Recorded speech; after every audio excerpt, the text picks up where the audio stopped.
Hi, welcome back. Few days ago, I made a post. I made this post with the question, what's your thoughts? As seen in this picture is a woman sucking up mucus from her baby's nose to clear the child's airway. This is a practice that has been in existence from time immemorial. At least some of us must have seen our parents and grandparents practice this. Okay, in as much as it's an old practice, it's still in existence. Because I know some persons, or just some or many persons that still practice this. To be honest, this is very effective. It is one effective way. I wouldn't lie about it.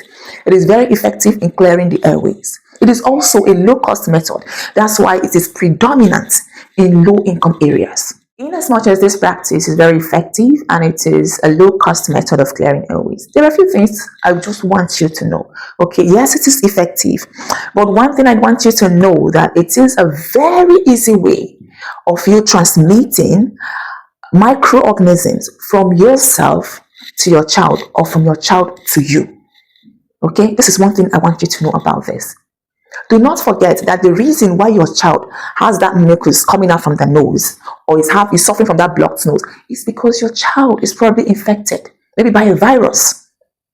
And then you using your mouth to suck out that mucus is putting yourself at risk of contacting that microorganism your child got infected with. I know one thing about this method. Most times, people swallow the mucus mistakenly when they try sucking it out. Even if they don't swallow it, some persons or most persons don't even wash their mouth after doing this. You just see them throw out the mucus without even rinsing or trying to brush it out. You get it.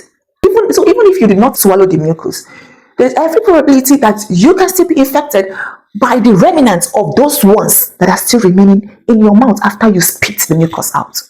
So you see, as you're trying to relieve your child from that symptoms he or she is having, it's not wise you also exposing yourself to what your child is suffering from and also exposing the people around you.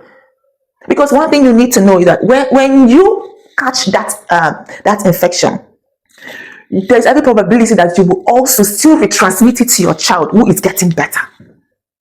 I don't know if you understand what I mean. So in as much as you're trying to help your child get better, try not to keep cross-transmitting the microorganisms to the people around you and back to your child. Another one is, do not forget that in our mouth we have bacteria. We have bacteria. So as you're using that same mouth in sucking at mucus, there is every probability that you will be transmitting bacteria to your child through the nose. So you see, it is either your child is transmitting to you or you are transmitting to your child. So this is one thing you need to have at the back of your mind. That in as much as this practice is effective, there is every probability that there will be a cross transmission of microorganisms between you and your child, either from your child to you or you to your child. And as such, prolonging the treatment, prolonging it. So why am I saying this? Instead of using this practice, there are other ways of clearing this child's airway. You have heard me. If you're following me, I know you have heard me say it countless times. There is what we call the Bob syringe or the nasal aspirator that has filter. The Bob syringe, in my next video, I'll be showing you how to use it effectively. Okay, this Bob syringe, you can use it to suck out mucus from your child's nose without exposing the child to anything. Without exposing the child to anything. We have the nasal aspirator with filter. That one, if you still insist on sucking it out by your own self with your mouth, that one is a good equipment. It's a good equipment in doing it. You know one thing, because that aspirator has filter in it. So as you're sucking out the mucus, the filter will help prevent the mucus from going up to your throat and then lessening the chances of you sucking in the mucus. You can get these two things, the Bob syringe and the nasal aspirator with filter. You can get them from Amazon or Jumia. We have them there. So you might want to look it up and get yours from there. Okay. There is another reason why this practice is not good. It's because it exposes your child to bleeding. You know, when you try to suck out the mucus from your child, there's every probability that you'll be using a very high pressure that might irritate the child's nose and then will lead to child bleeding from the nose.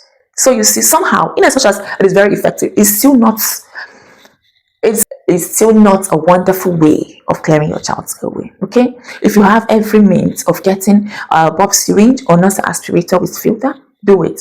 But if you don't, if you think you don't have the money or the resources to get all of these things, you might want to continue with that. But just be very careful and make sure you rinse everything. Make sure that your mouth is well washed thoroughly before and after.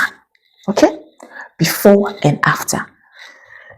And be mindful of how you are applying pressure in sucking out that mucus out of your child's nose. I hope this is helpful. Don't forget, in my next video, I will be showing you how you can use the bob syringe in sucking out mucus from your child's nose to clear your child's airway.